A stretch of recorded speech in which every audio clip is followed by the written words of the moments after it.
Here's something to think about. Only 50 years ago, people in America lived much different lifestyles and still managed to do all the things I consider part of my morning routine without single-use plastic products. How did we go from there to being the country that leads the world in per capita waste production, and what do we need to do about that? When I go back to my own experiences with single-use plastics and just how ingrained plastic has really become in the American cultural conscious, I've noticed that its consumerism hasn't been without a partner in crime, recycling. As a kid growing up in the American public school system, I think recycling was always pushed onto us as some sort of civic duty. We watched animations about it on television. We sang funny songs about the three big R's, reduce, reuse, recycle, during the month of March. And I think what came alongside this seemingly very environmentally friendly education was the idea that single-use plastics and planned obsolescence should be and could be normalized, since we had this magical catch-all solution in recycling. But as you can probably guess, that's not really the case, is it? In an underwater paradise, a plastic nightmare. Suppose we told you that the water you drink, the air you breathe, pretty much everywhere is contaminated with plastic. Here's a fun fact the fossil fuel industry doesn't want you to know. It's almost always cheaper to create new plastic than it is to recycle it, for a few reasons.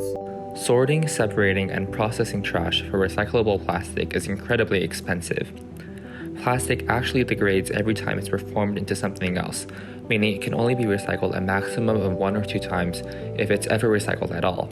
And in fact, in 2018, the EPA estimated that only 10% of all plastic ever created has ever been recycled. And what would you know? The plastics industry has known this from the start. When plastic first began to take hold in America in the 1940s, there was no such thing as single-use plastic products. Plastic was mostly used to make durable objects meant to last, like furniture. Rather quickly, however, manufacturers realized it would be much more profitable to get people to buy their products, dispose of them, and repeat the cycle as quickly as possible. And beginning in the 1960s, plastic began to permeate almost every aspect of American life. Despite massive environmental awareness movements, the plastic industry more or less redirected the responsibility firmly and squarely back into the hands of the consumers, not the manufacturers. They poured what accumulates into hundreds of millions of dollars over several decades into these insane advertising campaigns and projects designed to paint littering as the root of all plastic pollution. They spent millions of dollars suing local governments who tried to ban plastic bags, then took it a step further by lobbying lawmakers in several states to preemptively forbid future bans on plastic bags under the guise that they were unconstitutional, and have for over half a decade now maintained a dedicated team of lobbyists in Washington, D.C. They secretly funded a non-profit organization called Keep America Beautiful, which by the way is still very much active today, and rolled out gems such as this 1970s PSA. And some people don't. People start pollution. People can stop it. Remember, they already knew that recycling wasn't useful or viable, but in a roundabout way, it relied on keeping this myth alive amongst consumers to keep churning profits. And I think what's really telling about how insidious this campaign was can be seen in this ad from the 70s. People start pollution. People can stop it.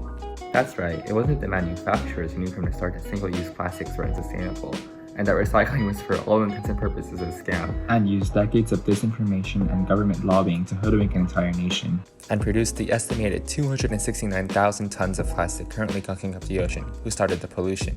It was the people. Now, prior to mid-2018, the United States was notorious for exploiting countries in the Global South as its personal dumping ground.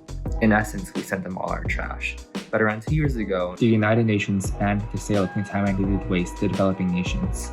And then the recycling industry took a turn for the worse. With no one willing to purchase these massive bales of used plastic for the reasons we went over earlier, most of it just ended up back in, you guessed it, landfills. Out of the multiple headaches this creates for us, one of the most pressing issues is microplastics. Tiny fragments of plastic made up of chemicals linked to adverse health effects, which enter natural ecosystems and contaminate our food and water. And honestly, we still have relatively no idea how bad the long-term damages will be. In terms of things that we can really do about it now, it doesn't look too promising. I think removing as much plastic from the ocean as possible, and thus preventing the further production of microplastics, is a reasonable place to start. And I've seen some really interesting projects trying to take on that challenge. Then of course, there's a substantial push to just completely phase commercial plastic out of our lives and reduce our dependence on planned obsolescence, while lobbying industry leaders to cut back on excessive packaging and fund their own research into sustainable alternatives. But if there's one thing I really learned from researching and immersing myself in this story, It's the danger that arises when government negligence meets corporate greed. To my fellow environmentalists, this is a chilling reminder that we're up against quite an influential and formidable force. One might even go so as far as to capture some monopoly on the truth. And yes, while they've capitalized off our complacency, they've also more sinisterly preyed on our good intentions and our guilt. I really hope that people can start to realize just how much power their ballots have.